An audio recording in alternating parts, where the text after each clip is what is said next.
Leader Mallu Ravi గారు, BRS MP leader Ravichandra గారు అన్నారు, పాల్ గారు మీరు ఎన్నో ఇన్వెస్ట్మెంట్స్ తీసుకొచ్చారు, ఇప్పుడు కూడా అలాగే ఇన్వెస్ట్మెంట్ తెండాలి. నేనేం చెప్పానంటే ముఖ్యమంత్రులు నాతో వస్తానన్నారు రేవంత్ రెడ్డి గారు, అనేక మీటింగులు పెట్టాను. Amazon CEO Jeff Bezos, Elon Musk CEO Warner, Tesla, అనేక కంపెనీలకు ఓనర్, మనం కలుద్దాం. 1 వీక్ ఆస్టిన్ వెళ్దాం, శాన్ అంటోనియో వెళ్దాం, డాలస్ వెళ్దాం, న్యూయార్క్ వెళ్దాం, లాస్ ఏంజలస్ వెళ్దాం, బే ఏరియా వెళ్దాం అని మాట ఇచ్చి జనవరి నుండి ఇప్పుడు వరకు రాలే.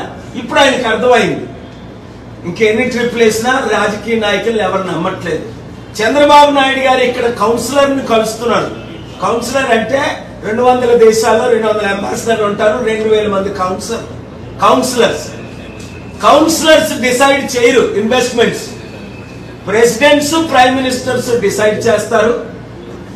2891 world's richest Forbes billionaires decide చేస్తారు.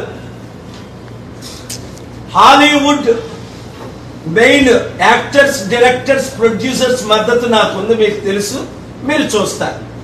దీని కొరకు చంద్రబాబు నాయుడు గారు తప్పక రావాలి.